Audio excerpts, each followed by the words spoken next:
Bismillahirrahmanirrahim. Assalamualaikum warahmatullahi wabarakatuh. Alhamdulillah rabbil alamin. Wassalamu ala fil anbiya'i wal mursalin ala alihi wa sahbihi ajmain. Allahumma salli ala sayyidina Muhammad wa ala ali Muhammad kama sallaita ala Ibrahim wa ala ali Ibrahim. Allahumma arinal haqqa haqqa warzuqna ittiba'ah wa arinal batila wartinabah.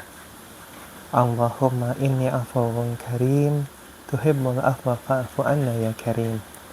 Sahabat Rumah Sakit Ibu dan Anak Al-Islam, karyawan yang insyaallah dimuliakan oleh Allah, kita berjumpa lagi dalam edisi Kultum Ramadan. Kita akan kembali membahas tentang Al-Asma'ul Husna. Di dalam edisi Kultum sebelumnya, kita sudah membahas tentang klasifikasi Asma'ul Husna. Kita sudah membahas mengenai klasifikasinya, ada 7 klasifikasi. Dan insya Allah pada kesempatan kali ini, kita akan masuk ke dalam klasifikasi yang pertama, yaitu nama-nama Allah yang terkait dengan zat Allah sendiri. Zat Allah adalah zat yang Maha Esa. Sifat pertama dari Allah adalah Allah harus Maha Esa. Allah harus tunggal. Allah harus satu. Allahu la ilaha illa ana. Allah itu tidak ada sesuatu yang selain Allah. Laisa kamitslihi syai' di dalam surat Asy-Syu'ara. Tidak ada yang serupa dengan Allah. Maka Allah harus Maha Esa. Dari 99 Asma'ul Husna, ada 2 nama yang merujuk pada keesaan Allah Subhanahu wa Ta'ala. Yang pertama adalah Al-Ahad, yang kedua adalah Al-Wahid. Dua-duanya merujuk kepada keesaan Allah. Al-Ahad disebutkan di dalam Al-Quran dalam 1 surat saja, yaitu di dalam surat Al-Ikhlas, Qul huwallahu ahad.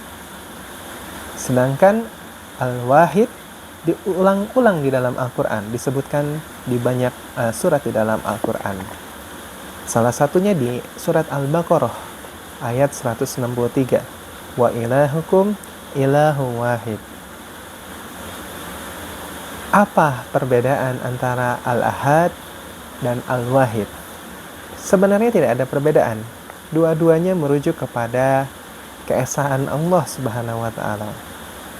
Al-Wahid lebih diulang-ulang di dalam Al-Quran karena merujuk pada permasalahan tauhid, permasalahan akidah, di mana Allah tidak boleh ada yang lebih, tidak boleh ada yang serupa dengan Dia. Laisa kamitslihi syai'. Allah tidak mungkin ada banyak. Allah hanya ada satu. Kalau Allah ada banyak, kalau Tuhan itu banyak, kalau ilah itu banyak, kalau Rob itu banyak, maka namanya bukan Tuhan. Kenapa? Karena nanti bisa berkonflik, nanti bisa berdebat, nanti bisa saling perang. Ya, tidak. Allah Rob itu harus tunggal, karena Dia yang mengatur semuanya. Dia yang menciptakan semuanya. Maka yang kita kenal dengan surat Al-Ahad, surat Al-Ikhlas, Qul huwallahu ahad. Kenalkanlah bahwa namaku, kata Allah, sebutkah aku dengan Allah. Qul huwallah. Aku ahad, hu ahad. Allahus samad. Akulah tempat bergantung karena Allah. Allah lah tempat bergantung, tempat manusia bergantung. Ini adalah keniscayaan yang diciptakan. Yang diciptakan selalu butuh bergantung pada penciptanya. Maka sifat Allah adalah bagaimana kemudian Ia menjadi tempat bergantung bagi hamba-hambanya. Lam yalid wa lam yulad. Allah tidak diperanakan dan juga tidak beranak. Wa lam yakul lahu kufuwan ahad. Dan Allah juga tidak berserikat. Dia sendiri, dia tidak boleh ada yang berkonflik dengan Allah Subhanahu wa Ta'ala dalam hal penciptaan, dalam hal pengaturan, tidak boleh. Oleh karena itu, Allah Ahad, Allah Wahid, sama esensinya adalah pada keesaan dari Allah Subhanahu wa Ta'ala. Apa bedanya? Bedanya, ada beberapa ulama yang menyampaikan ada perbedaan dari segi makna katanya, bahwa Al-Wahid itu melengkapi kata mensifati kata sebelumnya. Makanya di dalam surat Al-Baqarah ayat 163, Al-Wahid didahului dengan ilah, didahului dengan Tuhan. Wa ilahukum ilahu wahid. Jadi mensifati ilah Al-Wahid. Nah, terlepas dari itu semua, kita yakini bahwa Allah Ahad, Allah Al-Wahid, itu Allah Maha Esa.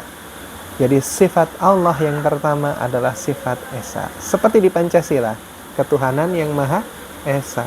Hanya ada satu. Tuhan kita hanya ada satu. Siapa dia? Qul huwallah. Dia namanya Allah. Katakanlah bahwa dia adalah Allah. Dia adalah Hu Ahad. Baik. Mudah-mudahan kultum kali ini bisa bermanfaat. Yang benar hanya dari Allah. Yang salah murni kesalahan saya sebagai manusia biasa. Mohon dimaafkan.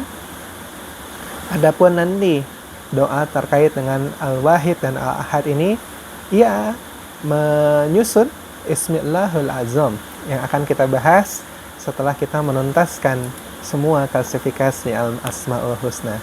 Ismillahil Azam berarti nama-nama Allah yang agung, yang ketika seorang hamba kemudian berdoa dengan nama-namanya yang agung, maka tidak ada pilihan bagi Allah Subhanahu wa Ta'ala untuk menolaknya. Allah Subhanahu wa Ta'ala akan serta-merta mengabulkan doa-doanya. Luar biasa. Jadi tetap stay tune di dalam Kultum Ramadan Rumah Sakit Ibu dan Anak Al-Islam. Saya Hairi.